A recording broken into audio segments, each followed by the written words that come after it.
Hey there and welcome to the final edition of Upstart Magazine's 2013 Finals Preview Show. It's quite sad at the moment because this is our last show, but obviously very exciting because we have an absolutely fantastic grand final tomorrow, Saturday at the MCG. Now, joining me is Matt Walsh and not Kevin Cheong, but Mitchell Wood. Welcome, Mitchell. Thanks a lot, Sean. Great to be here, and I can't wait for the grand final tomorrow. It should be an outstanding contest between two very informed teams. Absolutely. Now, before we get to, in fact, the preview of the grand final, what took your fancy in the prelim finals?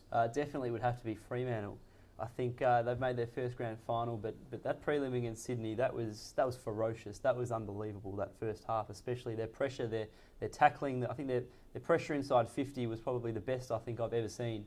It's really been described as that, hasn't it? It's the best that people have seen. It was ferocious. It was, and Sydney was shell-shocked, and they're not a team that gets shell-shocked easily, but Fremantle just blew them out of the water on that Saturday night. So I think Freo have a lot to play for in this grand final if they can get on top early like they did against Sydney. Now, Mitchell, the Kenna curse, it's finally over. How important was that for Hawthorn to get through that match? Well, it was huge, and I always thought at three-quarter time, Geelong being in front by 20 points, I just thought to myself, I don't know how they're going to win this. I thought the curse would continue, but it was a fantastic effort from Hawthorn to battle against such adversity and manage to kick, I think, 5 goals in the last quarter and keep Geelong to the solitary goal. And it was fantastic for them, and they've got a huge challenge ahead of them against Fremantle tomorrow. Absolutely, it's going to be a fantastic game. So we have Saturday at the MCG, Hawthorn versus Fremantle. What an epic clash it will be. Attack versus defence, Ross Lyon versus Alistair Clarkson. Now, Matt Walsh, Ross Lyon has been there a few times before. Yeah. And if he doesn't, in fact, get Fremantle over the line, will he have an unfortunate tag with his game style not being very popular with a lot of people? And is it going to hold up in grand finals? I think he already has the tag. I think he has a tag of being a very ugly coach. Not by his looks, of course. I think more by the way that he styles his game. But I don't know. It just, he's been there a few times before with St Kilda, so if he can't win another grand final, there might be starting to question. There might be questions starting to arise as to whether he's the coach that can take a team to win a premiership. But you know what? This year he's been fantastic. Since his appointment at Fremantle, he's been fantastic. So I give him a really a red hot go on tomorrow's game. Absolutely. Mitchell, Alistair Clarkson, he's got this amazing list with Hawthorn. How important is it for Hawthorn to establish themselves after the 2008 premiership? Yep. And how important is winning a premiership tomorrow? It is. Well, as you said, the depth on their list is incredible. They've got so much talent at all lines of the field, in their defence, such Sable, so many class acts in the midfield and up forward, so many avenues to goal, and that could well be the difference tomorrow afternoon. But I feel as though they've underachieved in recent years. Obviously, after the 2008 premiership win against Geelong, which they weren't expected to win, they somehow defied all odds and ended up getting the premiership, which was outstanding for the competition. I think it was their first one since '91. And then 2009, the year after, they failed to make the finals. But ever since then, they've slowly worked their way up.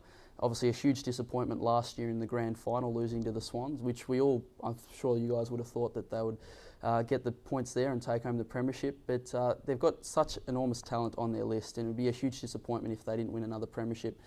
So it's a lot of pressure for obviously Fremantle in their first grand final, but certainly a heap of pressure for the Hawks as well coming tomorrow afternoon. Two key inclusions, obviously Lance Franklin and Cyril Rioli in their game against Geelong, both involved in that very awkward situation towards the end where Cyril Rioli gave it to Buddy in the square after the siren. Now, it was a bit awkward in terms of not hearing the siren, but I just wanted to talk about those two players specifically. Now, how important is Buddy Franklin and Cyril Rioli going to be? They're hugely important, and a positive that Hawthorn could probably take out of last week's game was the fact that Buddy and Cyril, two dynamic players, very uplifting. They have the ability to change games. We saw that with Buddy last year, in the grand final, especially in the third quarter, kicked 2 crucial goals to get Hawthorn back in the game.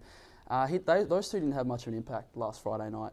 So if they're able to bring their A game tomorrow afternoon, which they must, because Fremantle, they'll certainly try to target them and get under their skin. They've got players in their side that are able to do that. So they must step up to the mantle, and they'll probably be regarded as easily in their top 6 key players come tomorrow afternoon. Do you think that that you said that Hawthorn, you think Hawthorn have underachieved in this period since that 08 grand final. Do you think that, especially with the rumours that Buddy might be moving on, do you think that Hawthorn's window is closing to win a premiership? I certainly think that now. If you look at their midfield now, the host of talent that they have in it, they're all exceptional players, but they are ageing. I think Sammy Mitchell's in his 30s now. Hodgie's approaching that mark too. Jordan Lewis has been in the game for quite some time. And another midfielder who loves finals is Brad Sewell, but they can't hold on those players forever. And below that, they've got upcomers like the Isaac Smiths and the Brad Hills, all talents of the game. But I think their premiership window is certainly, or the premiership bracket, should I say, it's certainly decreasing. Well, so now's their opportunity to win the flag. Does it help with the Geelong blueprint almost, with all their ageing stars as well being slowly taken out of the game, but they've been replenishing the Motlops and the Holland Smiths and the Taylor Hunts. It's interesting because I think it's almost as if Hawthorn are just a couple of years behind Geelong, and it sort of makes sense with the fact that Geelong have been rather dominant over them, in the last few years. But you're right. Geelong have started to slow down. We've seen that in the last couple of final series. And Hawthorn, their stars are ageing. And then you had those names, your Lewis, your Mitchells, your Hodges, your Sewells, and your Guerras. All these elite kicks and all these players that they base their fantastic kicking game around.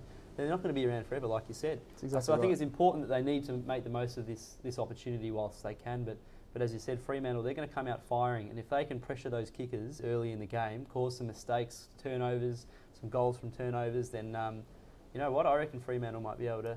Now, it's just interesting, cause a shock. Just watching a couple of plays in that Sydney-Fremantle game, numerous occasions there was a bit of a zone set up where you had Fremantle players on the outside of Sydney's defensive area. And just the way that Fremantle was able to hold that in by having all those Sydney players in there, yet it looked like they were outnumbered. How does that happen, you think? It's funny because Sydney do pride themselves on such an inside game, and Freo do too to an extent, but I think that Ross Lyon sort of understands that eventually the ball has to come outside, and if he's got numbers on the outside, have a couple of hard bodies in there getting up in close and forcing that contested ball. But if Sydney happen to get them out and they've got outside runners, Fremantle had 2 and 3 there to match them. And I think that was what it was important because as soon as they get that that outside hand pass or that outside kick, Fremantle were there to tackle, and that's why they were just so ferocious. Is that they worked out the game plan early, and they just took it to them. And if they can do that against Hawthorn will be in trouble. Mitchell, we've going to be talking a little bit later about possible omissions from the All-Australian team, but one very key one is Ryan Crowley. Now, where do you think Ryan Crowley will be going? I think the general consensus is he will go to Sam Mitchell, and I would expect that after such an outstanding game from him in the preliminary final on Friday night against Geelong. I think he had 38 possessions, and his work around the ground was exceptional. He's got one of the best work ethics, and he can clear the ball like no other in the competition.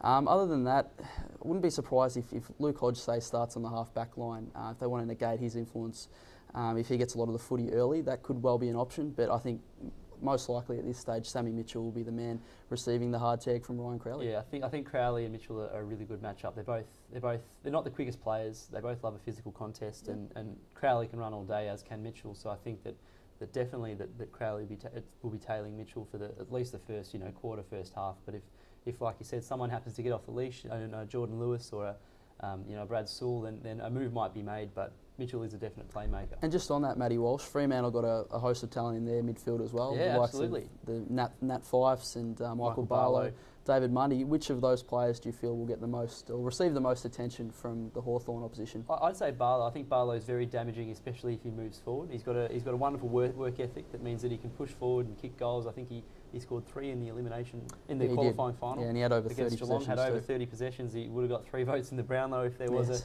a Brownlow count in the finals. So I think that he'll definitely be one to look at, and he's been a player that has just stepped up phenomenally since his horrific injury a few years back. And let's not forget he was a mature age rookie as well. So it's a great story if he can somehow obtain the premiership greatness. And Lee Spur's another one as well. Worked tremendously hard to get to that position and be the ultimate reward in getting the premiership medallion. It's going to be an absolutely fantastic game. For the very last time in 2013, gentlemen, tip and key player. Key player. And Norm Smith medalist if he isn't in fact your key player. Key player I'd have to say would be Luke Hodge, just to see what happens in terms of how Freo approach him and how Hawthorn decide. Well, we know how Hawthorn's going to use him, but just on how Hawthorn decide to approach him. But I think my Norm Smith will be Michael Barlow. I think he's a class player, and I think he'll be able to break any sort of tag that they put on him, gather possessions, kick a couple of goals, and hopefully have an influence. My tip, Hawthorn, just. Give 5 us a points. margin. 5 points under a Mitch? Yes, I'd probably have to go with Hawthorn at this rate. I feel as though they've got experience when it comes to these high-pressure games like grand finals, and their form of late, like Fremantle's, has been second to none too. The Norm Smith medal, he had a cracking game in the last grand final against Sydney, and that was Brad Sewell. I think had Hawthorn won, they would have got the Norm Smith medal. That's true, and he's had a bit of issues this year trying to get with back selection. into that team. Yep. So yeah, that's quite a good selection. It would be a good story if he, I guess, silence all his critics and does win the Norm Smith medal. But he can play well on the big stage. His intensity is outstanding, and his pressure as well. So I wouldn't be surprised if he has a good game, he'll be well and truly up there with the Norm Smith. So he's my tip. And the key player would have to be Ryan Crowley for Fremantle. Although I've tipped Hawthorn, if he can shut down a player like Sam Mitchell and I guess nullify his influence on the game, they'll go a long way to seeing the Dockers win their first premiership. I'm going to have to say key player will be Grant Birchall. I think his run off the halfback and we all hate it, but they call it the quarterback role, don't they? Just the way that he can really set up Hawthorn's play. If they have any chance in this game, I think that it really comes down to Grant Birchall. If he can hit his targets. So that's my key player. I'm tipping Fremantle. By how much? I think... how much? I didn't think that far ahead. Be pretty close, though. I'm going to say 11 points. 11 points. And my Norm Smith will be the man who I really wanted to speak to. I'd love to speak to him, but Matthew Pavlich is a man on a mission. And last week there was some instances where there wasn't too much celebration, I feel, and he was just really determined and focused to get to this last Saturday in September. Will his team over the line, and I think that's what epitomises a Norm Smith medalist, and I think that's how it's going to pan out. But very quickly before we end the program, we will just brush on the Brownlow medal. So last Monday we had the Brownlow medal count, and the 2013 Brownlow medal went, of course, to Gary Ablett Jr., what an absolute superstar of the game. Just getting over the line over Joel Selwood, his former teammate. Last round job. A last round job. Probably the best count we've had in many years, probably since 2003 when Goodsey, Rashudo and who was the other one? Nathan Buckley tied. I think that was just probably the most enthralling count and for quite Dane some Swan time. in third position as well. But yeah, Thoroughly you're right. deserved. It was an absolutely enthralling count, wasn't it? And It was. Just got us to the very end. Yeah, to the last round, and old mate Andrew Dimitri would have had a wonderful time with that. Opening up the last letter and just reading out those names. 3 votes.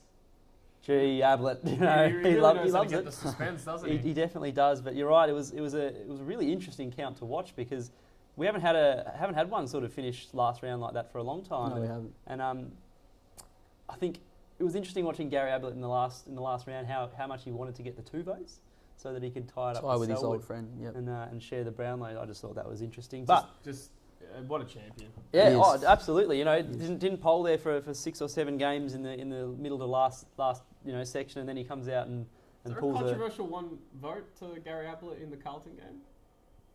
Oh no, I think he deserved it. Oh, look, he was good that game. He wasn't great. He wasn't great, but one vote worthy, you could say, I suppose. Yeah.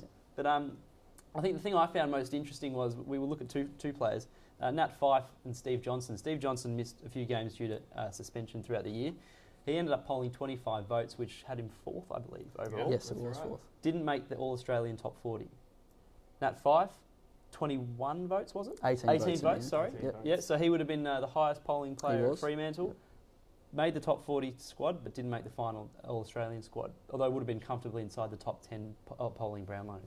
It's just it's interesting to see, isn't it? But I think for the first time in many years, I know you spoke about it a couple of weeks ago on the program with Kevin, the All-Australian team, I think the selectors have got it just about right this year. There's always going to be a controversial selection no matter what, and I think in this case it was probably Johnson and Fyfe, but the rest of the 22 selected were thoroughly deserving of their position in the All-Australian side this year. It seems that there's been a little bit more discussion on Fyfe's exclusion, not necessarily Steve Johnson, or maybe Ryan Crowley as well. So, I mean, absolutely, Johnson deserves to be in that team based on results and obviously the Well, if he'd have played Brownlow count. if he'd have played the rest of the games and played in the form he'd been in all year, he could have won the Brownlow vote. Could have. Which would be incredible if he didn't make an All-Australian. Well, that's exactly right.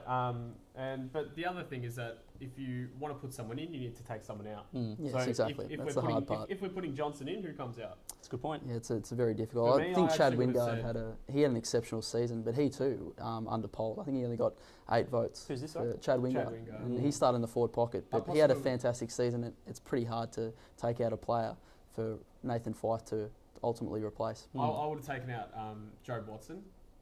Yep. I know he had a great count for Essendon, but I would have. Missed a lot of games Yeah. through injury as well. Yeah. So Well, it's all up for conjecture, I suppose. Absolutely. So again, for the very last time, we do thank you for joining us, and we hope that you will join us as well on Saturday as Upstart preview the grand final, just as we have here, but with a little more in-depth analysis and an hour before the game. An hour-long show. An hour-long show, that's right. And join us also at halftime and a review of the grand final of 2013. Again, we hope this is going to be an absolutely epic encounter, and we have no doubt that it will be. The countdown to the AFL Grand Final Begins. One more day to go. That's so, it. gentlemen, for the last time in 2013, thank you very much for joining us. Thanks, Sean. no worries, Sean. Always a pleasure. And thank you.